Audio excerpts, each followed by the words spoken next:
Okay, so I did my presentation on heat stress in horses. I grew up with horses and I rode competitively, so this was a big topic for me, very well known.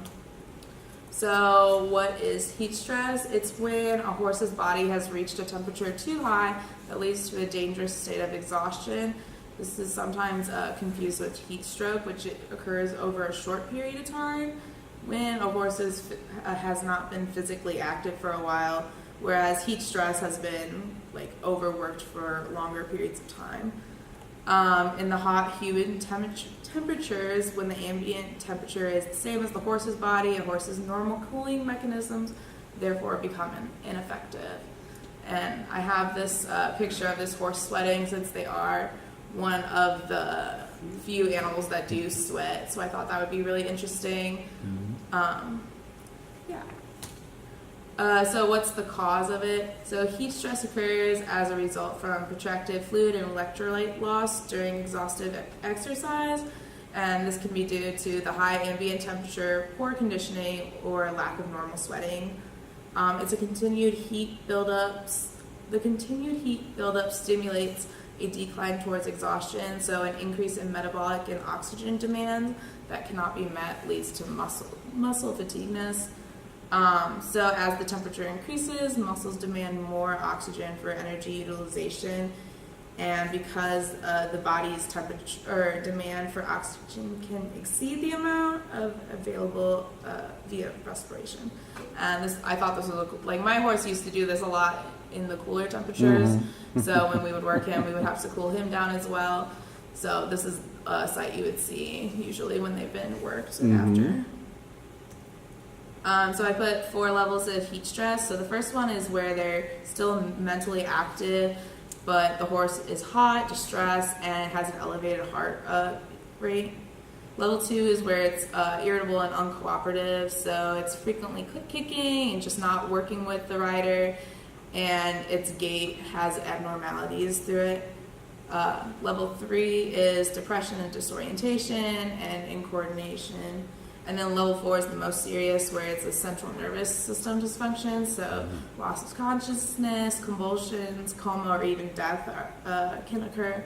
There's also endotoxemia, which can occur, where there's bacteria and toxins that circulate and lead to bright red mucous membranes and prolonged capillary refill times. So this is a heat stress chart I found for performance horses. And basically in this green region is normal cooling, so you're definitely okay. This axis is relative humidity. This one is temperature in Fahrenheit, and this one is temperature in Celsius.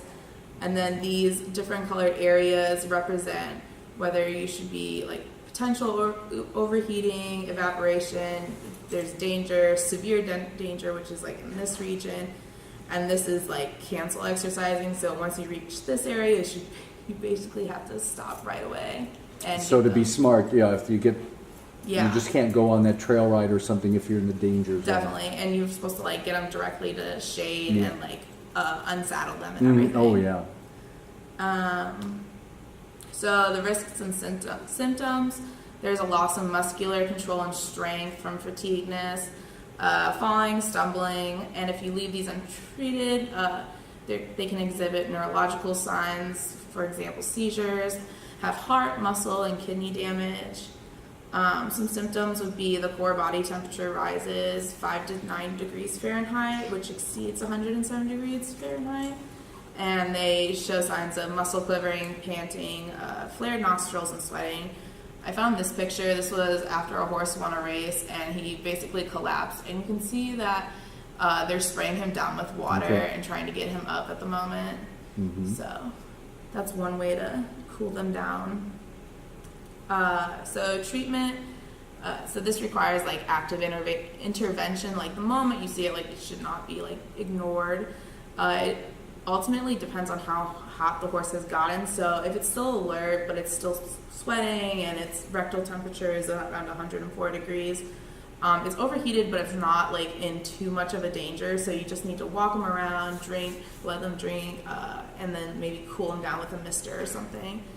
But if they have gotten greater than those symptoms, you have to stop activity, like again, untack them and move them to shade. Again, keep walking, drinking, and splash some water on them. There's been like myths that they've said that cold water is not good for the horses, but there hasn't been any like scientific studies saying that, so they still Suggest encourage that. that. Okay. Yes. Yeah, because that could take some study, because I've heard of that too. Some say yes you should, and others say no you shouldn't. Right. Yeah. I used to use cooling blankets on my horse, so we would just put that from his forelock down to his back and walk him around, and that would usually Now, work. what's in that blanket? It's just like a very like, I don't want to say like dense, but like thick, thin material. And the idea is it absorbs heat from the surface of the animal into the blanket. Yeah, and a lot of times we use that a lot in the winter, like when we had an indoor arena, but there's still like no heating, so even as they overheated, like the cold would like affect them, so we use that as a blanket. And then if these measures do not help provide a positive result, you have to seek like immediate veterinary assistance. They usually put like an IV of fluids in them, or more beyond that point. And like this is an example of cooling them down with the bath. And those are my references. Okay. Have you actually in person seen a horse with heat stress? I have not. Okay. That's a good thing. I mean, my trainers were like, we're not going to push it. Good. Like, Good. Somebody, because once they get hot, it's hard to cool them off. It's better to prevent it